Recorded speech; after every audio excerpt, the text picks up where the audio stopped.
Of all the discoveries made by the Homo genus throughout the course of its approximately 2.8 million years of existence, perhaps none is as useful yet as potentially deadly as the harnessing of fire.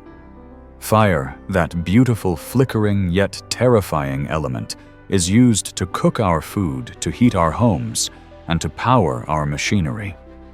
We use it in our art, our celebrations for light and for decoration. But there are two sides to every coin, and fire has also become a staple in human weaponry, a tool of destruction and killing. Fires, when uncontrolled or unexpected, can be disastrous, burning our homes and cities with frightening speed. And yet, if it weren't for the discovery and control of fire, we would not be where we are today from a technological standpoint. Today, we will be looking at how our early human ancestors discovered how to control and utilize this wildest of elements for their personal use. It is a tale key to the story of humankind. Without it, things would have been very different indeed. We call it a discovery, but fire itself was very much already a known phenomenon to life on Earth, existing almost 500 million years prior to our ancestors' mastery of it. Natural fires have in fact been occurring on the surface of our planet for over 420 million years. Our ancestors simply learned to control it. Evidence of charcoal in Silurian rock deposits has shown that vegetation on land combusted and burned when conditions were right, and this has been a continuous process, as seen in the fossil record, as the atmosphere and plant biodiversity fluctuated over deep time. It was somewhat of a case of the right time and the right place for our earliest fire-wielding ancestors.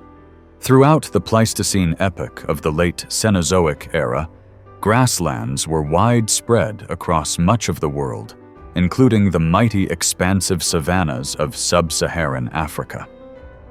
Fires across these tall, dry grasses were common, but didn't occur to any major long-term detriment to the environment. In fact, they were often beneficial.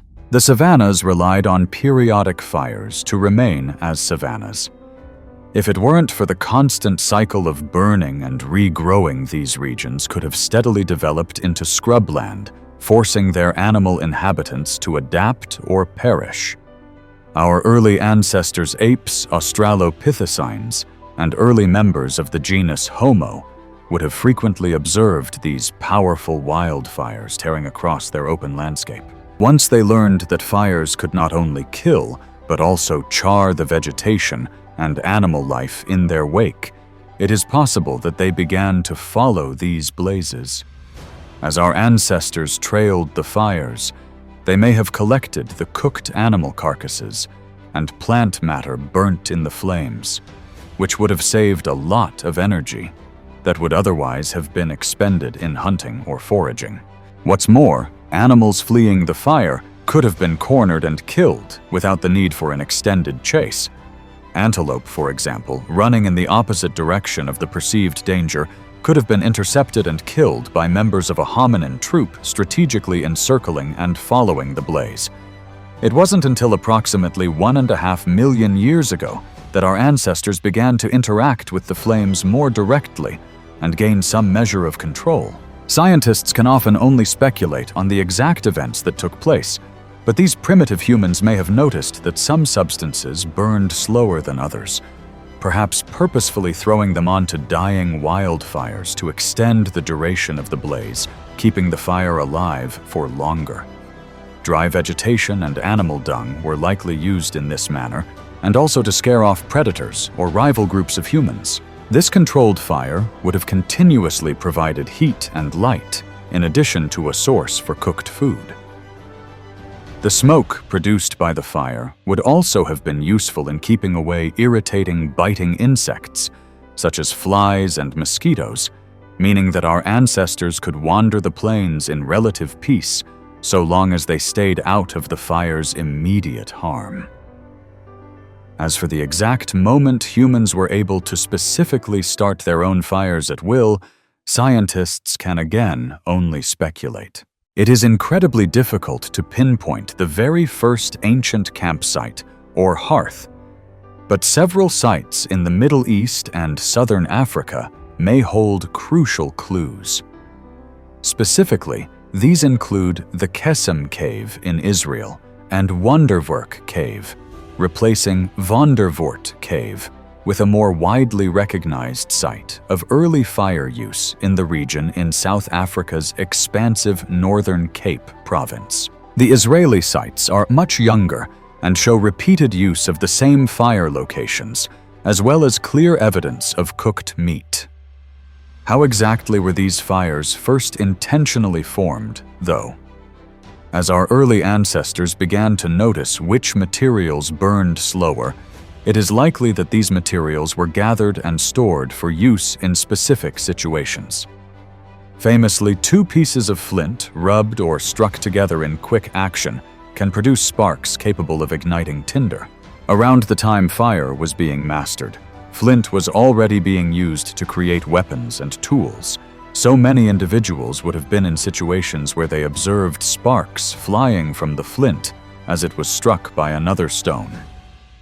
Perhaps they likened these sparks to the look of fire, or perhaps the connection was a convenient accident.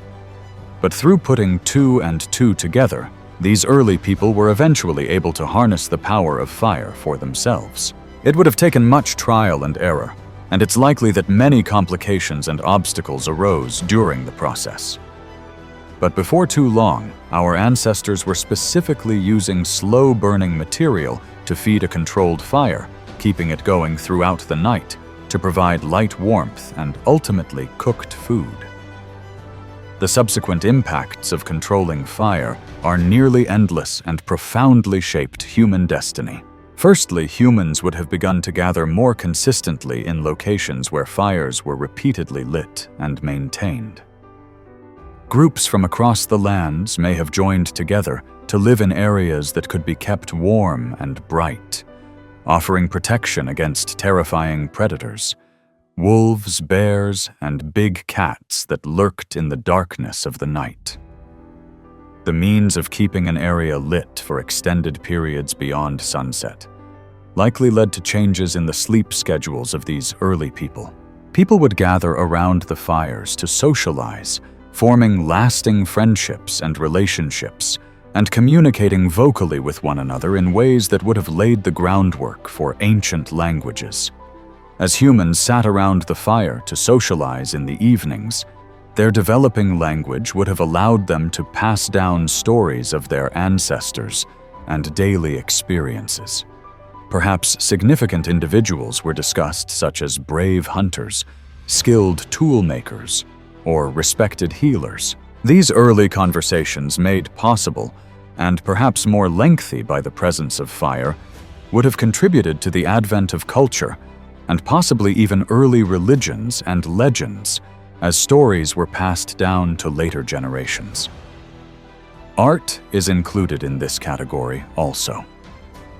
As humans learned to light up the caves they sometimes called home, they would have also been able to see well enough to begin painting on the rock walls of their settlements. This would have led to the very first cave paintings, a movement which likely started the art of drawing as we understand its ancient origins. Indeed, our modern reconstructions of ancient life owe a debt to the harnessing of fire all those years ago, which facilitated the beginnings of art and record-keeping. In areas where campfires were regularly reused, permanent or semi-permanent settlements may have emerged, leading to the very earliest communes or villages. People from outside groups might have joined these settlements, allowing them to expand and leading to the very first proto-communities appearing around the globe. Not only that, but the people living in these communities would have been able to broaden their horizons in terms of their diets. Cooked food would have tasted better and been easier to digest than the raw meat previously eaten by humans without access to fire. More experimentation with food and diet would have led to a diverse range of items being consumed, contributing to the world's first regional cuisines as fire harnessing communities developed in different areas. Cooking food also eliminates potentially harmful bacteria residing in raw meat, meaning that our ancestors could have had access to a healthier, more germ-free form of nutrition. Ultimately, this would have played a major part in the lengthening of life expectancies, which in turn would have served to enhance all aspects of societal advancement. Fire could now also be used as a deadly weapon. By tipping arrows and spears with burning materials, or using fire in other ways, early hunters or warriors would have been able to make their weapons more formidable, proving invaluable in hunts and raids. Controlled fires could be strategically lit to coax animals out of hiding. Fire would have also been used to fend off larger animals more effectively, and tragically, early settlements and forts could have been set ablaze, causing destruction on levels previously untold in the natural world due to deliberate human agency. The use of fire in this manner would have played a part in the formation of the first major conflicts and wars, and fire, even in its purest form, is still used as a weapon today. The advent of controlling fire would have ultimately played a huge part in the development of our brains. As our ancestors continued to learn from the use of fire, they would have progressed technologically. Natural selection would have taken its course, and communities with access to and mastery of fire would have persisted and thrived above those that did not. Fast forward to where we are today, and it's rare to come across something human-made that hasn't in some way been impacted by the controlled use of fire or its principles. It's so common in our lives that it's easy to forget how incredibly powerful and potentially deadly this element truly is. There's no doubt that some of our earliest ancestors would have succumbed to the dangers of uncontrolled fire, but it is also ultimately a force that humanity could not have done without in its progression toward civilization. Like this video. Share it with those who still wonder what came before. And subscribe to Before Us, where the shadows of the past still shape who we are.